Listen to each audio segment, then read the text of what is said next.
guys, welcome to my channel DIY Art Collection. If you're new in my channel then please subscribe and hit the bell icon. Friends, এই আসনটা আমার ভীষণ popular একটা design. এই আসনটার photo দিদি number 1 এ show করা হয়েছিল। তারপর থেকে অনেকেই আমাকে কমেন্ট করে জানিয়েছিল যে কিভাবে আমরা পাতাগুলো তৈরি করতে পারি বা অনেকের পাতাতে সমস্যা হচ্ছিল এই অংশগুলোতে। এর জন্য আজকে আমি এই ভিডিওটা নিয়ে এসেছি এবং এখানটায় পাতাগুলো কিভাবে তৈরি করতে হবে পুরোটা এক্সপ্লেইন করা আছে। এবং যদি ফুলগুলোর ডিজাইন দেখতে চান অবশ্যই ডেসক্রিপশনে দেওয়া লিঙ্কটা আপনারা দেখবেন, তাহলে ফুলগুলো কি করে তৈরি করতে হবে এবং পাতাগুলো কিভাবে স্টিচ করতে হবে সেটা দেখানো আছে। আর এক্ষেত্রে পুরো আসনটা কমপ্লিট হলে কিরকম লুকটা আপনারা তৈরি করতে পারবেন বা এটা কিভাবে ডেভেলপ করতে পারবেন সেটাই আজকে আমি শেয়ার করছি। So now let's see the video. এই প্রবলেমটা ছিল কি এই পাতা তৈরি করতে হবে কি করে, তো ফুলটা কিভাবে তৈরি করতে হবে তার লিঙ্ক ডেসক্রিপশন বক্সে দেওয়া আছে এবং সেখানে স্টিচ করে দেখানো আছে কিভাবে তৈরি করতে হবে। তো বেসিক্যালি যখন এটা সেলাই করবেন তখন এগুলোকে এক একটা বরফির মতো করে ট্রিট করবেন বা বরফির শেপ হিসাবে কল্পনা করবেন। সেক্ষেত্রে যখন আপনারা লাইন বরাবর এইভাবে একটার পর একটা ফুল তুলে যাবেন বা ফুল সেলাই করে যাবেন, তারপর এই সাইডের ডিজাইনগুলো তৈরি করবেন। সেক্ষেত্রে একটা ফুল তৈরি করার পর এর যেই আড়াআড়ি পাপড়ি থাকছে তার এই কর্নারে যে ফোরটা থাকছে, মানে এই যে লাস্ট ফোরটা, সেখান থেকে কিন্তু পাতার ডিজাইনটি তৈরি করবেন। এই সাইডের ক্ষেত্রেও কিন্তু সেম পাতার ডিজাইনটি এইভাবেই উঠবে। সেক্ষেত্রে এই যে আড়াআড়ি অংশটা থাকছে এর সাথে লম্বালম্বি ভাবে কিন্তু প্রথমে স্টিচ করবেন। প্রথম ফুলটির জন্য কিন্তু এটা বলছি, প্রথম ফুলটির জন্য প্রথমে এখানে লম্বালম্বি করে 5টা ফোর কোনাগুনি দিক বরাবর তুলবেন, তারপর তারই সাথে লম্বালম্বি করে 3টে ফোর, তারপর একটা ফোর। এই অংশটা শেষ হওয়ার পরেই এই যে 5 নাম্বার ফোর থাকছে তার উপরে এখানটায় একটা ফোর তুলবেন, তারপর 3টে, তারপর এখানে 5টা। তাহলে এই যে পাপড়ির 3টে ফোরের লাইন তার সাথে এটা মিশে যাচ্ছে। এরপর এরই পরে আবার সেম ভাবে 1টা 3টে 5টা এইভাবে এই অংশটা কমপ্লিট করবেন। তারপর এখানটায় এর উপরের অংশে সেম ভাবে আরেকটা লাইন করবেন। তাহলে কি হবে, একটা ফুলের পাপড়ির থেকে ওই ফুলেরই পরের যে পাপড়িটা রয়েছে এর মধ্যে কিন্তু 90 ডিগ্রি অ্যাঙ্গেল করা রয়েছে। তো এই জায়গাটা পুরো কভার হয়ে যাচ্ছে, তাহলে একটা লাইন হয়ে যাচ্ছে। সেক্ষেত্রে আপনারা এই সাইডটা আগেই ধরবেন না, এক্ষেত্রে এইভাবে জিনিসটাকে দেখবেন। তাহলে আমাদের এই লাইনটা হয়ে গেল। এই লাইনটা হওয়ার পর এই লাইনটা করবেন। সেক্ষেত্রেও এখানে হাইয়েস্ট পয়েন্টটা আপনারা পেয়ে যাচ্ছেন এইখান থেকে স্টিচ করার সুবাদে।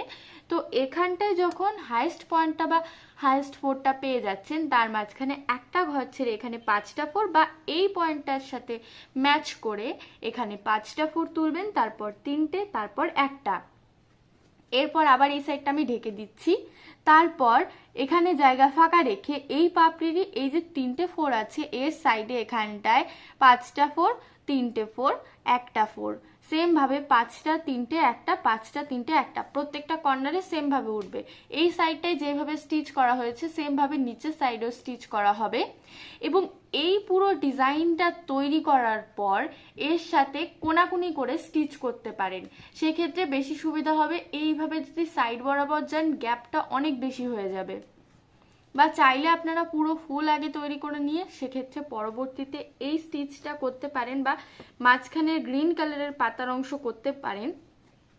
সেক্ষেত্রে একটা ফুল তৈরি করার পর পাপড়ি শেষ হলে আড়াআড়ি দিক বরাবর 1 2 3 4 5 6 7 8 9 10 11 12 13 13টা ফোর ছেড়ে তারপর পরবর্তী পাপড়ি স্টার্ট করতে হবে। সেক্ষেত্রে যদি সেন্টার চান সেক্ষেত্রে আরও 13র পর 14 15 16 17 18 19 20 21 এবং 21 নাম্বার ফোরের পরবর্তী ফোর কিন্তু সেন্টারের অংশে চলে যাচ্ছে। তো এইভাবে আপনারা ফুলগুলো তৈরি করেও ডিজাইনটি তৈরি করতে পারেন। সেক্ষেত্রে এই ডিজাইনটির পরবর্তী স্টেপে কিভাবে এটা তৈরি করতে হবে সেটা বলবো। তো তার জন্য এখানে যে পাপড়িটা তৈরি করলেন বা পাতাটা তৈরি করলেন এর সাথে কি করবেন, এটা আড়াআড়ি দিক বরাবর তৈরি করবেন। সেক্ষেত্রে যদি আপনাদের আগে এই ফুলটা না তৈরি করা থাকে তো এটাও আপনারা করতে পারেন। তারপর ফুলটা তৈরি করলেন এর কোনাকুনি দিক বরাবর, তাহলে আপনাদের স্টিচিংটাও পুরো সেম থাকবে। তো এর জন্য এখানে যে সিঙ্গেল ফোরটা তুলেছিলাম তার সাথে কোনাকুনি করে এখানে একটা ফোর, তারপর 3টা ফোরের যে লাইন ছিল তার সাথে এইভাবে আড়াআড়িভাবে 3টে, 5টা, আবার এর কর্নার ধরে এইভাবেই স্টিচ করবেন 1 3 5, শুধুমাত্র ডাইরেকশনটা আড়াআড়ি দিক বরাবর। এইভাবে আড়াআড়ি দিক বরাবর করে এই লাইনটাও কমপ্লিট হয়ে গেল। তাহলে কি হচ্ছে, আমাদের এই পাতাটা পুরো কমপ্লিট হয়ে যাচ্ছে। সেম ভাবে এই পাতার ওপরের অংশে এই জায়গায় 5টা ফোর ছাড়বেন, মানে 5টা ফোর মতো জায়গা ছেড়ে নেবেন, তাহলে আপনারা বুঝতে পারবেন যে পরবর্তী কতগুলো ফোর ছেড়ে আমাদের এই পাতাটা উঠবে। যদি আপনারা এই ফুলটা আগে নাও তৈরি করেন তো সেক্ষেত্রে 1 2 3 4 চারটে এইভাবে ত্রিভুজ তৈরি করে নিয়ে তার উপরের অংশে এইভাবে আবার অপোজিট ডাইরেকশন বরাবর স্টিচ করবেন। সেক্ষেত্রে এই 5টা ফোরের পর 5টা ফোরের একটা লাইন, তারপর 3টে, তারপর একটা, আবার এই একটা ফোরের পাশে এখানে 5টা ফোরের একটা লাইন, 3টে, একটা, 5টা, 3টে, একটা, 5 3 1, এইভাবে এই পর্যন্ত যাবেন। ঠিক আছে, যাওয়ার পরেই কিন্তু আপনারা এখানে একটা ঘর ফাঁকা রেখে পরবর্তী স্টেপটা তৈরি করতে পারেন সেম প্রসেস মেনটেন করে, মানে এখানে যেভাবে স্টিচ করা হয়েছিল। এক্ষেত্রে আপনারা একটা জিনিস দেখে হয়তো বুঝতে পারছেন, এই ফুলটার ক্ষেত্রে এই ঘরগুলো কিন্তু লম্বালম্বি থাকছে, এবং এই ফুলটার ক্ষেত্রে মানে এর যে কোনাকুনি দিক বরাবর ফুলটা থাকছে তার ক্ষেত্রে তার সাইডের পাতাগুলো কিন্তু আড়াআড়ি দিক বরাবর থাকছে। মানে স্টিচটা কিন্তু ঠিকঠাকই হচ্ছে, বাট এটা আড়াআড়ি দিক বরাবর থাকছে। বাট আবার যখন পরের ফুলটা যাচ্ছেন তার সাথে কিন্তু এগুলো লম্বালম্বি দিক বরাবর থাকছে। মানে বেসিক্যালি মাঝখানেও কিন্তু একটা ফুলের মতো অংশ তৈরি হচ্ছে, এবং সেটা কিন্তু পুরোটাই এই যে এখানের পাতার যে সিকোয়েন্সটা স্টার্ট করেছিলেন, প্রথমে লম্বালম্বি তারপর আড়াআড়ি, আবার এই সাইডে আড়াআড়ি হচ্ছে তারপরে লম্বালম্বি, এই সিকোয়েন্সটা মেনটেন করে এইভাবে আপনারা কিন্তু স্টিচ করে যেতে পারেন। এইরকম আরেকটা আসনের ডিজাইনও আমি শেয়ার করেছি, সেক্ষেত্রেও কিন্তু স্টিচিং প্রসেসটা পুরো সেম। তো এখানটায় এই জায়গায় যেই প্রবলেমটা তৈরি হবে যে এর পাশের অংশটা আপনারা তৈরি করবেন, বা এই ফাঁকা বরফিটা কিভাবে তৈরি হবে। যখন এই পাতাটা তৈরি করবেন এর সাথে আড়াআড়ি মেনটেন করে বা 90 ডিগ্রি অ্যাঙ্গেল মেনটেন করে এই জায়গাটা তৈরি করলেন, তারপরে এখানে যে একটা ঘর ফাঁকা থাকছে সেখানে এইভাবে একটা ঘর ফাঁকা দিয়ে লাইনটি করলেন, এই পাশেও তাই, এই পাশে তাই, এই পাশেও তাই। তাহলে কি হবে, এই যে লাইনগুলো আমাদের মেনটেন হচ্ছে, মানে এই যে এখানটায় এখানে যেই একটা একটা করে ঘরের লাইন তৈরি হয়েছে তার জন্য মাঝখানে এরকম একটা বরফি তৈরি হবে। এই বরফিগুলো যদি তৈরি হয় তাহলে বুঝবেন আপনার সেলাইটা পুরো ঠিক আছে।